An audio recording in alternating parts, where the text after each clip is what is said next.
Hay un país tan pequeño que cabe casi 10 veces dentro de la Ciudad de México. Tiene 500,000 habitantes, no tiene una liga profesional, no tiene academias millonarias ni estadios con pasto importado. Y sin embargo, en el verano de 2026, ese país hizo algo que ni España, ni Uruguay, ni Arabia Saudita pudieron evitar. Los empujó al límite.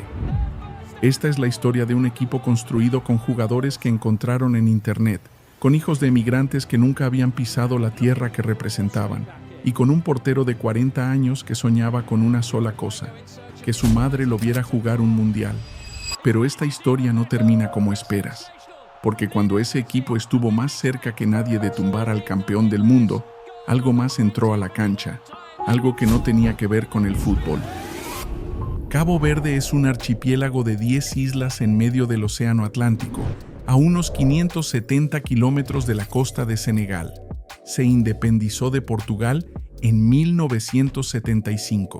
7 años después, en 1982, se fundó su federación de fútbol. En 1986 entró oficialmente a la FIFA. Nada de esto sugería que 40 años después, el mundo entero conocería su nombre. Durante los años 90, la selección casi no tenía partidos que jugar. En el año 2000 tocó fondo, llegando al puesto 182 del ranking FIFA, uno de los últimos lugares del planeta.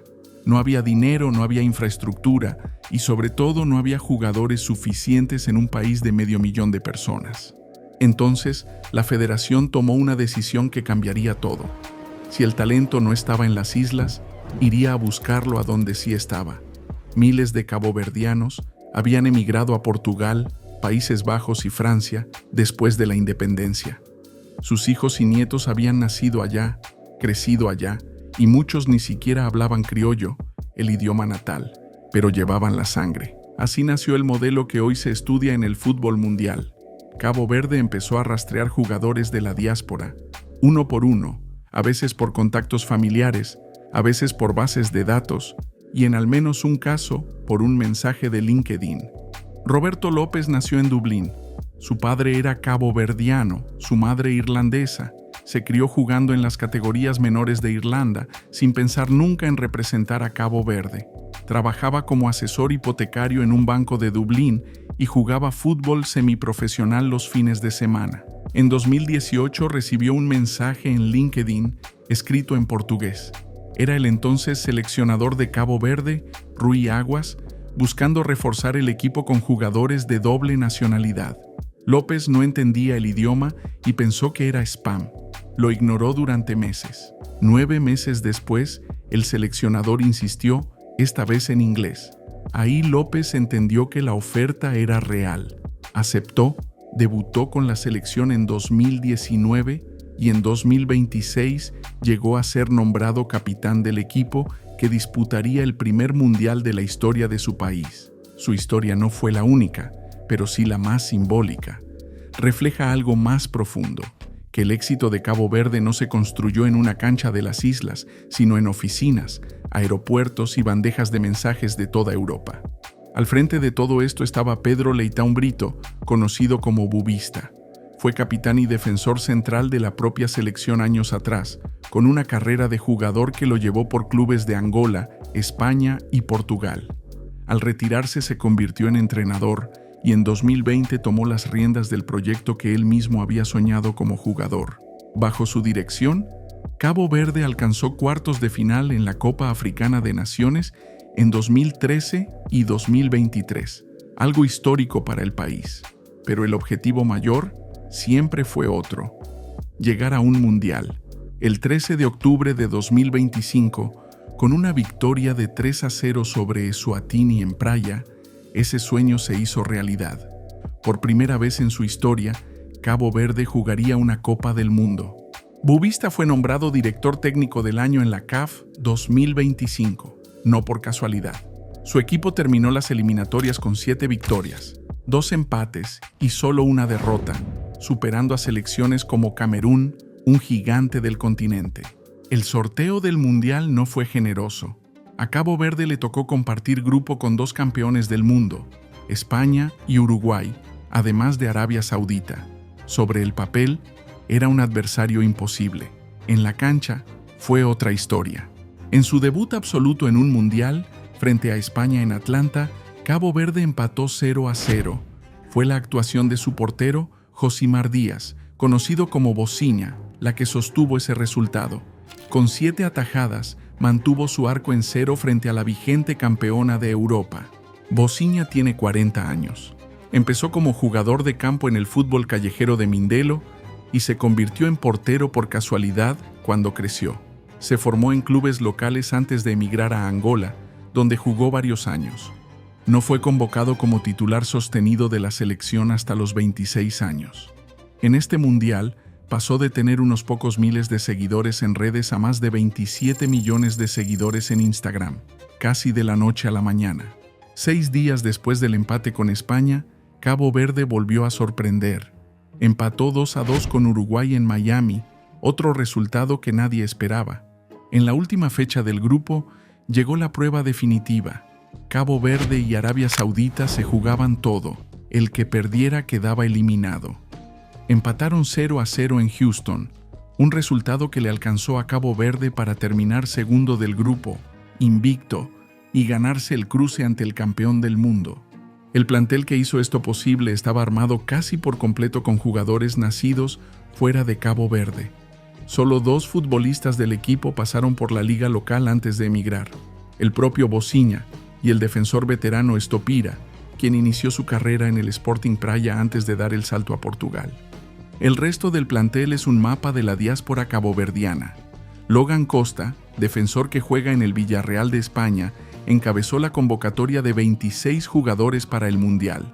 Roberto López llegó desde Irlanda, otros nacieron o se formaron en Portugal, Francia y Países Bajos, hijos de familias que salieron de las islas después de la independencia en 1975. Deroy Duarte, delantero, se convirtió en uno de los héroes del equipo al marcar goles decisivos en momentos clave del torneo. Sidney López Cabral, otro de los nombres nuevos de esta generación, terminaría protagonizando uno de los goles más recordados de todo el Mundial 2026. Ninguno de ellos llegó por el camino tradicional de una academia de élite. Todos llegaron por otra ruta, la de la insistencia, la del talento disperso que alguien se tomó el trabajo de encontrar. Con apenas 500,000 habitantes, Cabo Verde es la tercera nación menos poblada en clasificar jamás a un mundial, solo detrás de Islandia en 2018 y de Curazao, otro debutante de esta misma edición. No tiene una liga profesional consolidada. Su torneo local, la Copa Nacional, es semiprofesional. Ese es el precio de ser pequeño. No tener margen de error, no tener recambio, no tener una segunda oportunidad si algo sale mal. Cada jugador convocado representa un porcentaje enorme del total de futbolistas caboverdianos disponibles en el mundo entero. Solo hay 26 hombres cargando la ilusión de una nación completa. Y aún así, ese equipo pequeño llegó invicto a los 16avos de final. Ahí, del otro lado, esperaba el campeón del mundo, Argentina, con Lionel Messi. Argentina llegaba como amplia favorita, campeón vigente, con Messi buscando ampliar su leyenda. Sobre el papel era un trámite. En la cancha, se convirtió en el partido más sufrido del torneo para la Argentina. Messi abrió el marcador cerca de la media hora de juego, su gol número 20 en la historia de los mundiales. Todo parecía encaminado, pero Cabo Verde no bajó los brazos. En el complemento, Deroy Duarte empató el partido, desatando una explosión de alegría en todo el archipiélago. Argentina se volcó al ataque buscando la ventaja otra vez, pero se encontró una y otra vez con la misma muralla. Bociña, el portero de 40 años, detuvo, según registros del propio partido, al menos 4 intentos claros de gol de Messi a lo largo de los últimos 60 minutos. Al minuto 72, con el marcador 1-1, ocurrió algo que generó indignación en redes sociales de todo el mundo. Messi presionó al árbitro canadiense Drew Fisher para que pitara un tiro directo de forma inmediata, justo en el momento en que Bociña todavía estaba ordenando su barrera defensiva. El árbitro accedió. Messi ejecutó el remate hacia el lado donde no había ningún jugador defendiendo. Solo la reacción providencial de Bociña, que alcanzó a desviar el balón, evitó que Cabo Verde quedara abajo en el marcador de una manera que muchos consideraron injusta.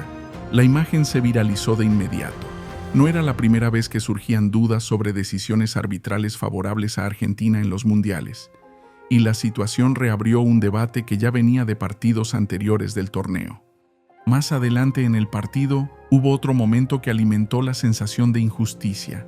Un centro dentro del área rebotó en el brazo de Roberto López, capitán de Cabo Verde. Los jugadores argentinos reclamaron penal de inmediato. El árbitro Drew Fisher desestimó la jugada sobre la marcha, y el VAR, la tecnología diseñada justamente para revisar este tipo de situaciones, negó el penal. Para un equipo que estaba jugando el partido de su vida, cada decisión pesaba el doble. No había margen para el error, ni en la cancha ni en el arbitraje, y las dudas empezaban a acumularse. El partido llegó empatado al final de los 90 minutos reglamentarios.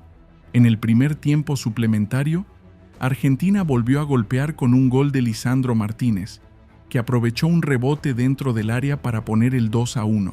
Parecía el golpe final, pero Cabo Verde respondió una vez más. Sidney López Cabral, desde fuera del área, sacó un remate que se clavó en el ángulo del arquero argentino. Un golazo, de los mejores de todo el torneo, que puso el marcador 2-2 y devolvió la esperanza a un país entero. En ese instante las cámaras de televisión captaron algo que se volvería viral en cuestión de minutos. El presidente de la FIFA, Gianni Infantino, presente en el estadio, levantó las manos en un gesto de sorpresa y consternación evidente. Después intentó corregirse en cámara, asegurando que su posición era neutral.